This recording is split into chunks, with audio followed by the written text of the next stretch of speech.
오늘은 추수감사주일입니다. 추수를 다 마치고 이제 곡식이라든지 포도를 거두어 가지고 이게 틀에 밟아서 즙을 만들고 감람 열매를 따서 감람 열매가 올리브 열매거든요. 올리브유를 짜고 이것을 창고에 다 들여놓고 난 다음에 하나님 앞에 감사하는 내용. 그래서 하나님께서 허락하신 모든 것에 감사하는 절기가 바로 추수 감사주일이 되겠습니다. 그래서 구약에서는 수장절, 곡식을 거두어서 다 저장했다. 그다음에 장막절, 초막절. 이제 그 추수가 끝나고 난 다음에 광야로 나가요. 광야로 나가서 나무라든지 이걸로 가지고 초막을 짓고 일주일 동안 지내면서 우리가 지금은 가나안 땅에 들어와서 행복하게 살고 있지만 여기까지 오는 모든 여정에 하나님의 도우심이 있었다라는 것을 기억하기 위해서 광야에서 초막을 짓고 일주일 동안 음식 만들어 먹고 축제하면서 보내게 되는 기간이기 때문에 또 장막절 내지는 초막절이라고 얘기합니다. 장막절, 수장절, 초막절 똑같이 추수감사주일을 일컫는 말이 되겠습니다. 그래서 이 구약의 백성들은요, 하나님의 명령대로 일주일 동안 추수감사주일 축제를 했습니다. 오늘날은 현실이 참 어려워요. 우리도 한 일주일 정도 했으면 좋겠는데 그게 잘 이루어지지 않고요. 일주일 동안 축제를 이렇게 진행을 할 때 적어도 7년에 한 번 면제년이 있어요. 이게 면제년이 왜 필요하냐면 이스라엘 백성들 가운데 너무 가난해서 노예로 이제 자기를 팔 수밖에 없어요. 그러면 종이 되는 거잖아요. 종이 돼서 다른 사람의 종이 돼서 이제 주인을 섬기게 되는데 적어도 이스라엘 백성들 가운데 이런 사람이 없으면 좋겠지만 어쩔 수 없는 이 일이 발생했다고 한다면 6년 동안은 종으로 섬기고 7년째 되는 해에는 내보내야 돼요. 자유인으로 보내야 돼요. 내보낼 때 추수한 것 가운데 넉넉하게 주어서 내보내도록 되어 있습니다. 이제 면제년이죠. 이런 면제년의 이 제도를 만드신 이유가 분명히 있습니다. 하나님의 백성들이 너무 소중하기 때문에 최악의 상황이 되더라도 다시 회복될 수 있는 기회를 주시는 방향으로 진행을 하고요. 그래서 적어도 면제년 되는 7년째 되는 해에는 말기 알아들을 만한 사람들은 다 같이 한 자리에 모여서 반드시 율법을 낭독하고 가르쳐 주어라. 그러니까 성경 강좌라고 말씀드리면 될 것 같은데 지금은 신구약 전체를 해야 성경 강좌지만 그때는요. 신명기 두루마리 이거 하나면 돼요. 율법을 읽어주고 설명을 해야 돼요. 그런데 7년에 한 번이면 다 잊어버리지 않을까요? 근데 왜 7년에 한 번이라고 했을까? 이 성경 말씀을 쭉 정리하면서 보니까 그분들은 이스라엘 백성들은 7년에 한 번만 해도 되겠더라고요. 왜냐하면 집에 문 입구에도 하나님의 말씀이 붙어 있고 들어갈 때 나갈 때 볼 수 있도록 붙어 있고 이마에도 메고 다니고 손목에도 메고 다니고 집에서 성경 교육이 이루어져요. 그러니까 그 시대에 이스라엘 백성들이 처음 가나안 땅에 정착해서 살아갈 때 계속해서 365일 집에서 성경 교육이 이루어지고 있기 때문에 율법 교육이 이루어지고 있기 때문에 7년에 한 번인 거예요. 그러니까 오늘날처럼 성경을 안 보는 세대들은 매년 가능하면 매일 그거 아니라고 한다면 추수감사주일을 기점으로 일주일이면 되거든요. 제가 딱 정리를 해보니까 성경을 읽는 거는 좀 시간이 걸리지만요.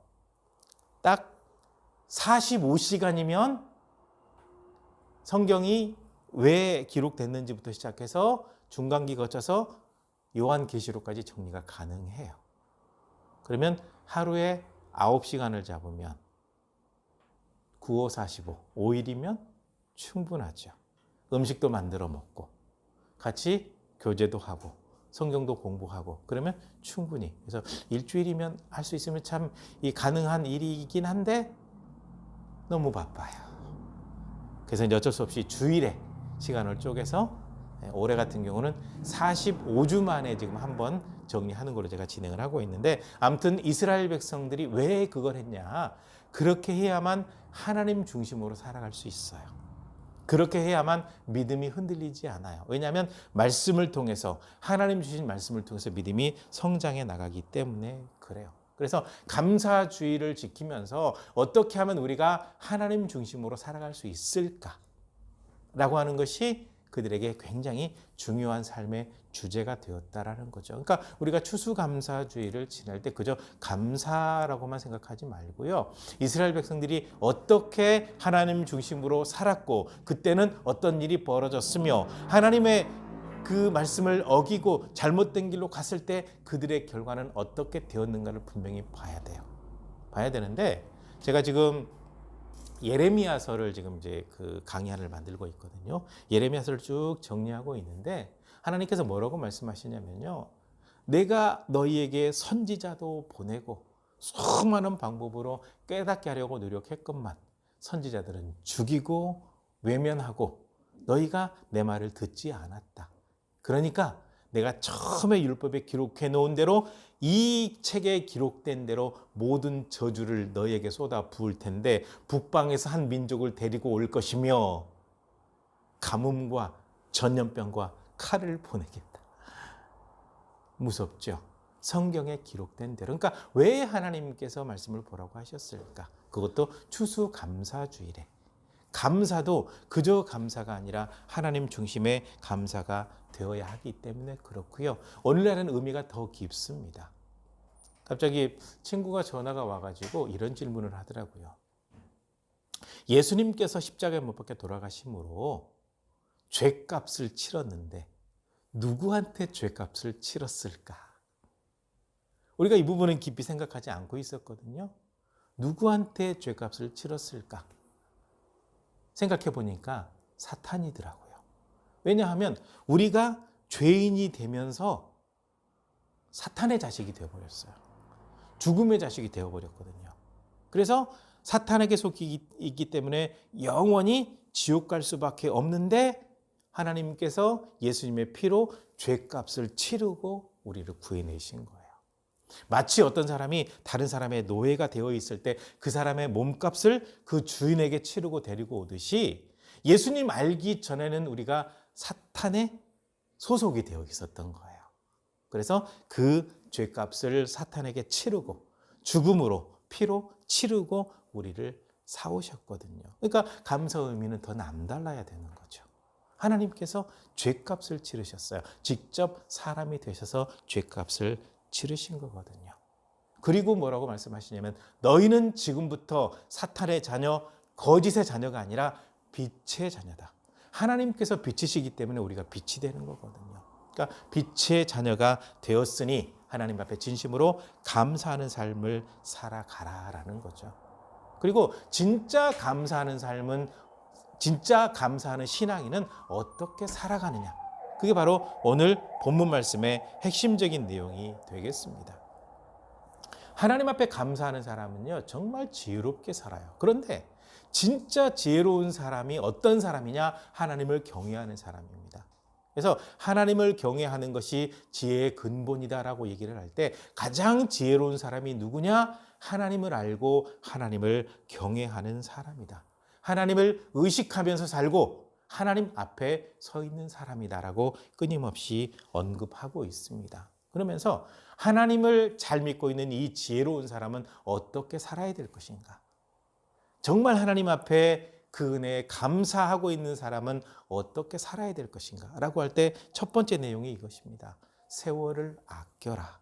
그래서 이 아껴라라고 하는 단어의 그 헬라어 의미를 봤더니요, 값을 주고 시간을 사라. 그 정도로 시간을 아끼라라는 얘기죠.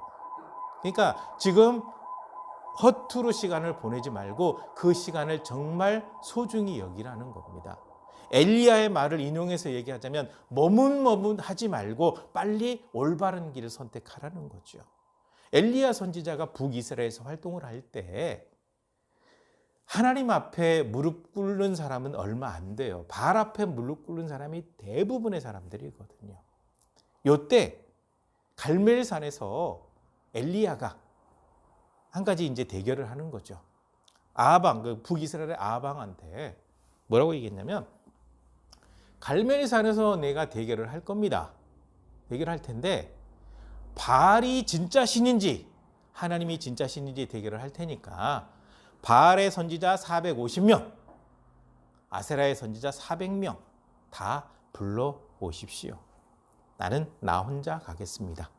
라고 했는데 아세라의 선지자는 안 오고 바알의 선지자 450명만 왔어요. 그러니까 성경을 자세히 안 읽는 분들은 가끔 설교할 때 850명하고 싸웠다고 하는데 그게 아니고요.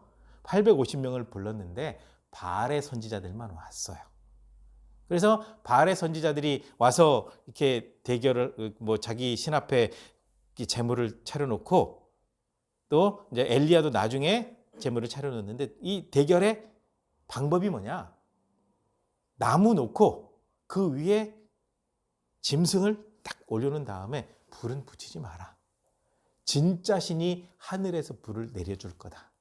바알 선지자들이 종일 막 그 부르짖고 바알이 시여 응답하소서. 죽은 신이 어떻게 응답합니까? 막 안 되니까 막 칼로 몸을 찢어요. 이게 피를 흘리는 것이 그들은 헌신이거든요. 참 미련한 헌신이죠. 그런데 아무 일이 없어요. 그래서 싹 치우고 밀어버리고 새로 단을 쌓고 나무를 올리고 짐승을 올리고 여기다 한 가지 더 한술 더 뜨죠. 불러가지고 여기다 물 부어 가에 고랑 파고 물 부어 파놓은 고랑에 물이 찰랑찰랑할 정도 되면 장작은 다 젖었을 거고 완전히 젖었죠. 그리고 하나님 앞에 기도하는 겁니다. 하나님께서 응답하시고 살아계심을 나타내 보여주시옵소서 하는 순간 하늘에서 불이 확 내려왔는데 물까지 태워버리죠. 그때 이 엘리야 선지자가 이스라엘 백성들에게 했던 말입니다. 너희가 어느 때까지 둘 사이 하나님과 바알과 아세라 사이에서 머뭇머뭇하려고 하느냐. 하나님이 진짜 하나님이라고 한다면 하나님을 선택하고 바알이 진짜라고 한다면 바알을 선택해라. 왜 왔다 갔다 하면서 제대로 결정도 못하고 잘못된 방향으로 가느냐라고 했거든요. 오늘날 신앙인들이 그래요. 하나님 제가 헌신하겠습니다. 왔다 갔다. 온전히 주일 성수하겠습니다 해놓고 왔다 갔다. 이거를 하겠습니다. 헌신 약속해놓고 왔다 갔다. 하나님 말씀 열심히 공부하겠습니다 해놓고 왔다 갔다. 마음 머뭇머뭇하거든요. 세월을 소모하고 있는 겁니다. 왜냐하면 악하다는 거죠. 때가 악해요. 때가 악하다는 이유가 뭐냐면 점점점 때가 악해지고 있는 것은 주님의 재림이 가까워지고 있다는 거예요. 그 주님의 재림이 가까워오고 있는데 왜 세월을 낭비하고 영적인 것에 투자하지 않느냐라는 거거든요. 지혜로운 사람이고 하나님을 경외하는 사람이라고 한다면 영적인 부분에 투자하고 세월을 아껴야 되죠. 그 다음에 두 번째로는요. 주님의 뜻이 무엇인지 분별하라는 겁니다. 가장 중요한 건 주님의 뜻인데 많은 사람들이 내 생각 그리고 내 마음에 뭔가 와닿는 것이 하나님의 뜻이라고 생각하는 경우가 참 많이 있습니다. 그래서 결혼이라든지 사업이라든지 진로를 결정하는 문제 있을 때 고민하고 기도할 때 다양한 방법으로 아니라는 사인을 보내주시는데 무시하는 거예요. 왜 무시하냐면 그것이 옳다라고 생각을 하기 때문에. 그래서 제가 상담을 하면서 물어보거든요. 그 결혼을 진행을 할 때 누군가가 그것에 반대를 한다든지 혹시 사인을 보낸 사람 없었습니까? 있었어요. 있었는데 에이 내 결혼 방해하려고 그러나 보다. 내 사업 방해하려고 그러나 보다라고 생각을 했지 그것이 하나님의 사인이라고 생각을 해보지 않았어요. 너무 사랑에 빠져 있는 것이 깊다 보니까 내가 방향을 잡고 있는 이 사업이 성공한다라는 확신이 있으니까 가끔은 사기꾼들이 사업하게 만들어 놓고 성공한다고 확신을 심어 놓으니까 그런 일이 벌어지거든요. 근데 하나님의 뜻을 분별하기보다는 거기에 치우쳐 있으면서 나중에 시간 지나서 하나님 왜 저를 내버려 두셨습니까? 그럴 때가 있거든요. 그러니까 많은 사람들이 찬성하고 한 사람이 반대하더라도 그 이유를 살펴보았더라면 한 자매가 그 얘기를 하더라고요. 결혼식 준비를 하는데 청년부 담당 목사님도 좋은 배우자 만났다고 하고 주변에 있는 사람도 다 좋은 배우자 만났다고 하는데 결혼식 일주일 앞두고 전혀 모르는 처음 보는 분이 딱 와가지고 자매님 이 결혼 좀 신중하게 생각해 보십시오 라고 얘기를 해서 무시했다는 거죠. 근데 결혼 딱 해서 보니까 아하, 그분이 그 형제를 제대로 알고 있었구나라고 느껴서 후회를 많이 하고 있어요. 결국 그 가정이 무너졌습니다. 그렇죠? 여러 가지 많은 일들이 있어요. 그러니까 하나님의 뜻을 찾는다라고 할 때 우리가 참 신중해야 돼요. 그리고 누군가가 뭔가 사인을 주면 좀 더 무시하기보다는 알아보는 것도 필요해요. 하나님께서는요, 선지자를 보낼 때 여러 명을 보는 게 아니라 한 명을 보내요. 그리고 우리에게 도움되는 사람을 그냥 친분이 있으니까 가까우니까 이렇게 막 부추기는 사람 말고 진실을 얘기해 주는 사람이 꼭 있거든요. 그래서 하나님의 뜻을 분별하는 게 참 중요한데 항상 기뻐하라, 쉬지 말고 기도하라, 범사에 감사하라. 아마 이 세 가지만 알고 있을 겁니다. 데살로니가 전서 5장 13절에서 18절의 내용이 가장 기본적으로 하나님의 뜻이거든요. 그게 뭐냐면 가장 귀하게 여기면서 화목을 만들어내라. 모든 사람에게 오래 참는 것이 필요하다. 항상 선을 따라라. 그리고 항상 기뻐하라, 쉬지 말고 기도하라, 범사에 감사하라. 이것이 하나님의 뜻이거든요. 그러니까 하나님께서 진짜 원하시는 뜻이 무엇인지를 분별하는 것이 정말 중요하고요. 그다음에 세 번째로는요. 성령의 충만함을 받아야 돼요. 바울 사도가 여기 18절 말씀에 얘기하고 있잖아요. 술 취하지 말라 이는 방탕한 것이니. 술 취함과 성령 충만함이 똑같이 취함이거든요. 술 취함은 알코올에 취하는 거고요. 성령 충만은 성령에 취하는 거거든요. 성령에 취하게 되면 말씀 속에 깊이 들어가게 되고 그 다음에 찬양을 하는데도 남의 눈치 보지 않고 막 방방 뛰면서 찬양하는 사람이 있는가 하면 다양한 형태로 찬양하게 되고 기쁘고 즐거이 살아요. 근데 알코올로 충만함을 받으면 간땡이가 부어요. 간땡이가 부어서 막 다니는데 추하게. 성령으로 충만함 받으면 건강하게 아름답게 귀하게 예쁘게 즐겨요. 술 취하게 되면 참 최악으로 가는 나쁜 쪽으로 즐기면서 방탕과 음란에 빠져버립니다. 벌써 다르죠. 그래서 이때 이제 보게 되면 이 술 취하는 사람들이 꽤 많았으니까 술 취하지 말라 그랬겠죠. 교회 안에 있는 사람들 가운데도 술 때문에 이게 어려움 겪는 사람이 참 많아요. 잘못된 방향이에요. 그래서 분명히 언급하고 있습니다. 술 취하지 말라. 그리고 디모데 전서하고 디도서에 보게 되면 만약에 교회에 직분자 세우려고 하냐 술 즐기는 사람은 절대로 세우지 마라. 들어가 있어요. 근데 그걸 지금 한국교회가 무시하고 있거든요. 중요한 것은 성령의 충만함을 받아야 돼요. 겁쟁이 제자들, 예수님 모른다고 3번이나 부인했던 베드로, 예수님 붙잡히니까 싹 도망가 버렸던 겁쟁이 제자들이 성령 충만함 받고 나니까 목숨 걸고 증인되었잖아요. 그 이유가 있습니다. 주님께서 이렇게 말씀하셨거든요. 성령께서 너에게 임하시게 되면, 이제 주님의 말씀이죠. 성령이 오게 되면 내가 너에게 가르친 모든 것을 다 생각나게 할 것이고 능력을 더할 것이다 라고 분명히 말씀하셨거든요. 그러니까 하나님의 영은 능력을 더하는 영입니다. 그래서 오직 성령의 충만함으로 받아라. 성령의 충만함을 받아라 라고 말씀하고 있습니다. 성령 충만함을 받아야 우리가 말씀 속에 살아갈 수 있고 결단할 수 있어요. 그런데 희한하게도 분을 내거나 욕심을 부리거나 잘못된 생각을 하게 되면 성령이 소멸돼 버립니다. 그래서 성령의 충만함을 받으라는 단어는 제가 여러 차례 설명드리지만 미완료입니다. 계속 충만함을 받아야 돼요. 우리는 연약하기 때문에 언제든지 소멸될 수 있기 때문에 그렇습니다. 그리고 네 번째로 말씀이 뭐냐면 범사에 감사하라는 거예요. 지혜로운 사람, 하나님을 경외하는 사람은요. 범사에 감사하는 것이 굉장히 중요합니다.